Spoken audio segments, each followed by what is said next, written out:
beautiful, welcome back to my channel, and if you're new here, welcome to my channel where we talk all about self-love, confidence, fitness, being a plus-size woman, and how to live your friggin' best life. In a nutshell, that's what we talk about. If you haven't subscribed, make sure to do so and like that video so you can see more of this content. But today we're talking about a pretty fun topic, in my opinion. This is being filmed on New Year's Eve 2020, as we are on the brink of going into a new year, and this last year has definitely been a challenging one. So I thought I would just kind of share some of my thoughts and lessons from this past year. Now, if you have been following along or not, I'm gonna kind of fill you in on what happened this year. So I celebrated 1 year of my downtown fitness studio on January 15th, 2020. And it was a pretty emotional day because our community came together. We actually did a plus size clothing swap, which was a lot of fun. We had a birthday cake, and it was just really emotional to celebrate the fact that we had a space for plus size women to move their beautiful bodies together, but also build community, because if you're plus size, you've kind of felt like the oddball out pretty much everywhere you go. I know that in my group of friends, I'm like one of the only plus size women. And so growing up, and even as I've been an adult, it's sometimes been a challenge to feel like I'm the only one that looks like me. So to be at a party where we were all plus size and I wasn't the odd one out was a really, really cool feeling.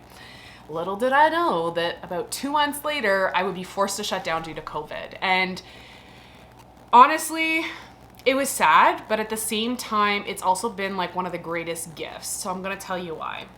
So we closed on March 17th, and within 12 hours, I had a new virtual option up, which was pretty cool because I had never done a virtual class yet. And the fact that I was able to turn it around that quickly was pretty cool. And so we started with classes. We had a check-in with our community just to make sure everyone was okay, because basically our world was shutting down, and we just started doing virtual classes, and it became something that we all kind of loved, and it was our way of being able to connect with each other even though we couldn't be in person, which was really cool. And then about in July, I realized that things weren't going to be able to be reopened. See, the space that I had was not a massive gym space, and we ran mostly group fitness classes, and we needed more space. And so with the regulations, my space just wasn't going to work. So I made the difficult decision to close the studio and to remain 100% virtual, and in 4 days built a membership site and launched it. And haven't looked back. I mean, it was really sad, and it was kind of a bit of a grieving process of leaving one of my dreams behind, but also realizing a greater dream. And I think that what that has taught me is to trust the process, and that things that are being removed out of my life are being removed for a reason, and embracing that rather than like dragging my heels and being angry. Because here's the thing, I could have decided that I was going to just be mad and stay angry and hurt and either not do anything and just kind of like succumb to what things were, or I could have had this shift in my thought process of like, okay, this is what our world is right now, so I can either adapt and trust that this is the direction I'm supposed to go, or like I said, I could have just thrown in the towel and just said forget it, but I didn't. And I think that that is the importance in having that mindset of, okay, bad things have happened, but I can turn it into something good. So one of my greatest favorite scripture verses is in Isaiah, and it talks about how God will bestow a crown of beauty for ashes. And so basically what that means is that God can take something that's really ugly and turn it into something beautiful. And I've kind of seen that as the thread throughout my life. So for example, going through a divorce before 30 is not something that I dreamed and aspired to do. But out of that, what I call my deepest pain, my destiny was birthed, because I was in an abusive marriage and I got out of it because I realized I couldn't live another day in that pain. And I look back now and I realize that it was that journey to self-love that I embarked on. And the first step was taking my power back and telling myself that I'm worth more than I was being treated. And I remember as I was going through my healing journey, I remember hearing a preacher, and she was like thankful for abuse she had gone through because it made her who she was and allowed her to speak into other women's lives. And I was like, you are crazy. But now looking back, I can see how there is purpose even in the pain if you decide that you are going to allow healing to come and that you're going to shift your perspective. Does that mean that I want bad things to happen in life? Heck no, no one does. But having that frame of mind really can make a difference, and that's what I want to help you with going into this new year. So we all know that 2020 has been such a challenge, but I'm going to challenge you to take stock. So I want you to spend some time, maybe this week, even if it's only for 15 minutes, and I want you to take a look at the things in your life. Figure out the things that are serving you, but also think about the things that are no longer serving you. And then from there, after identifying those, you're gonna wanna make a plan of how to eliminate the things that no longer serve you and how to amplify the things that do. So I'll give you a really good example for me. So at the end of 2020, I was teaching up to 9 classes a day. And so you understand our virtual classes, they're very different than if you were to go to my in-person classes, because when I was teaching in person, I would show a few reps of every exercise, and then while the exercises were happening, I would help my clients with their form. So I'd go tweak things, help them with if they needed a modification, that kind of thing. So it wasn't me fully working out when I would teach. Virtual classes are different. It basically has been me doing 4 to 9 classes every week, which is basically a workout. And by the time December hit, my body was just like, oh Nelly, this is just too much. We can't handle this. And I feel like my body started like giving me signals of like, girl, you need to slow down. On top of the classes, I was also working sometimes 12 to 18 hour days, and I had started to try and scale back so that I had more balance because I noticed that that was not working for me. Again, it was not serving me, and so I was trying to make small changes. Well, beginning of December, as I was saying that I had to make changes for January and that I had to scale back how many classes I was teaching and find more balance and only work 8 hours a day, I actually injured myself. I was at a friend's house and their little one was running through my legs because I like to play with the kids. And I was wearing socks and slipped and fell into the splits. As a result, I had a 3rd-degree strain, possibly tear in my hamstring, which meant that I couldn't teach classes. And so what that forced me to do was take a step back and see how I was going to be able to change things. So the first week I had my classes covered by other instructors. The second week I had some amazing community members who offered to demonstrate the exercises. And then by the 3rd week, I could at least show you how to do a few reps. I just can't go as deep in terms of my squats and deadlifts, which is fine. And then I had time to heal because we were taking a break during the Christmas holidays. So going into this new year, I've had to basically rebuild what I think is going to work for me and scale back how many classes I'm teaching.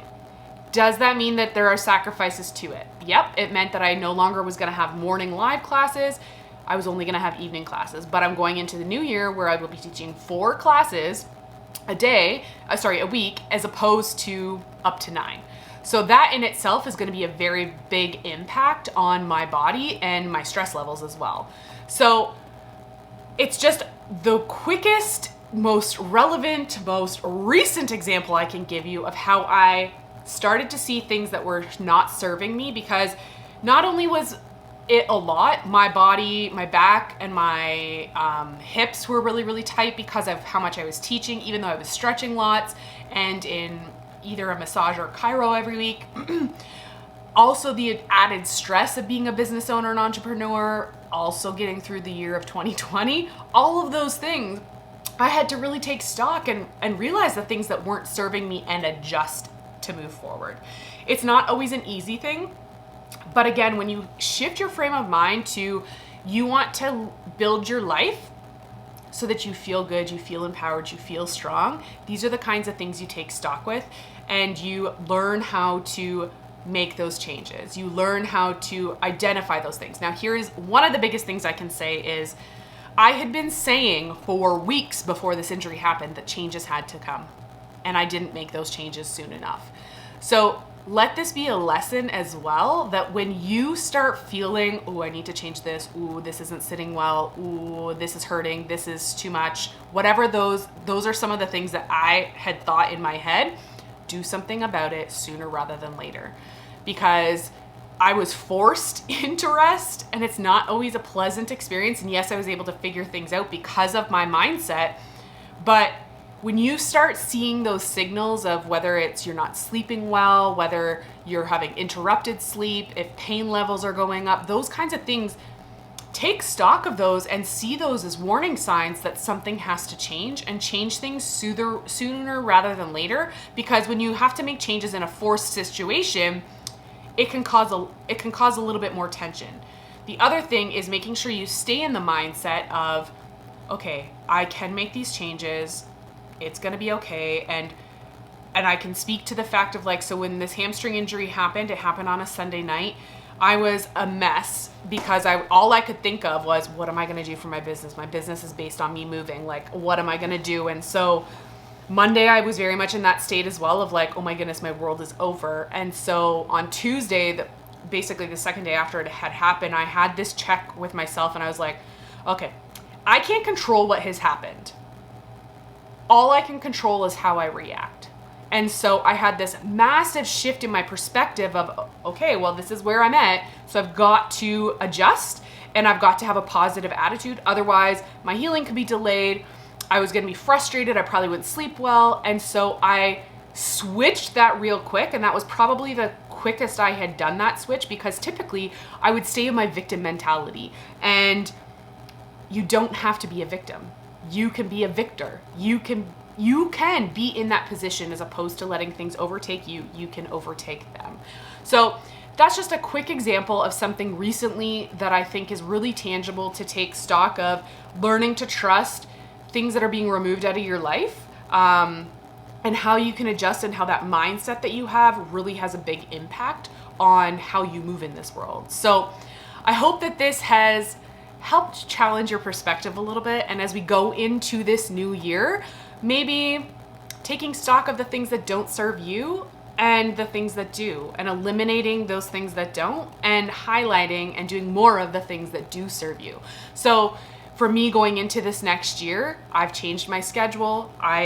Me and my boyfriend will be working together on making sure that I'm only working 8 hours a day and not 12 or longer, and setting up proper ways for me to feel my best, do my best, so that I can really live my life's purpose, which is, I believe, is helping women build their confidence and strength, not just in workouts, but in everyday life. Because when you can take a hold of your journey and have it led by self-love, it is so transformative in every single area.